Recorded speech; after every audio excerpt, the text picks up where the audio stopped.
નમસ્કાર મિત્રો, મર્મની વાતમાં આપનું સ્વાગત છે। મિત્રો, આજે વાત કરવી છે ભારતીય વેદ અને પશ્ચિમની શોધો વિશે।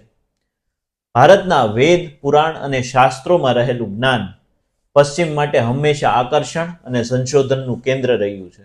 પશ્ચિમના હજારો વૈજ્ઞાનિકોએ સીધી અથવા આડકતરી રીતે આ જ્ઞાનનો ઉપયોગ કરીને કરોડો શોધો કરી છે, જે આજ પણ માનવ જીવનને ઉપયોગી છે। પરંતુ ભારતના લોકો આ જ્ઞાનને ન જાણી શકે એ માટે પશ્ચિમ દ્વારા હંમેશા આ જ્ઞાનને અંધવિશ્વાસ કહેવામાં આવ્યું છે। સત્ય શું છે? ચાલો ઊંડા ઉતરીએ। આધુનિક ગણિતને જો વેદોની નજરથી જોઈએ તો બોધાયન શુલ્બ સૂત્રમાં સેંકડો વર્ષ પૂર્વે ભૂમિતિને સમજવા માટે પાયથાગોરસ પ્રમેય જેવી સેંકડો ગણતરીઓ લખાઈ હતી, જેને પશ્ચિમે સ્વીકાર કર્યો છે। આ ઉપરાંત પિંગલા ઋષિના છંદશાસ્ત્રમાં 0 અને 1 ની વિભાવનાઓ હતી, જે આજના આધુનિક કોમ્પ્યુટરના યુગમાં કોડિંગ માટે બાઇનરી સિસ્ટમ તરીકે ઓળખાય છે। ક્વોન્ટમ ફિઝિક્સને જો વેદોની નજરથી જોવામાં આવે તો વૈજ્ઞાનિક એર્વિન શ્રોડિંજરે સ્વીકાર્યું કે ક્વોન્ટમ મિકેનિક્સનો મુખ્ય આધાર અહમ બ્રહ્માસ્મિના સિદ્ધાંત પર કામ કરે છે।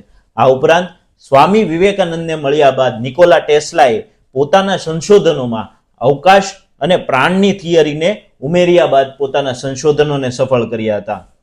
રોબર્ટ જે ઓપનહાઇમરે પોતાના અણુશક્તિના સંશોધન બાદ પોતાના પ્રવચનમાં કીધું હતું કે આ સંશોધનનો મુખ્ય આધાર શ્રીમદ ભગવદ્ ગીતાનો એક શ્લોક છે।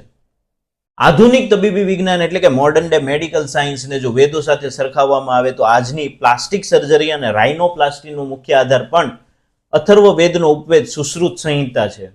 ઋગ્વેદ પછીના સમયમાં બનેલું પાણિનીનું વ્યાકરણ એટલું વૈજ્ઞાનિક છે કે નાસાના વૈજ્ઞાનિક રિક બ્રિગ્સના મતે એઆઈ માટે સૌથી શ્રેષ્ઠ ભાષા સંસ્કૃત છે।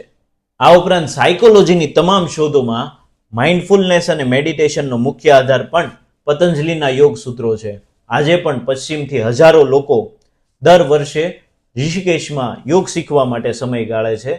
મિત્રો, પશ્ચિમ હંમેશાથી માનતો આવ્યું છે કે ભારતીય જ્ઞાન સર્વોચ્ચ છે, પરંતુ આપણે આપણી પરંપરાઓને આપણા જ્ઞાનને નકારી કાઢીને આપણે ભારતને વિશ્વગુરુ બનતો હંમેશાથી અટકાવ્યો છે।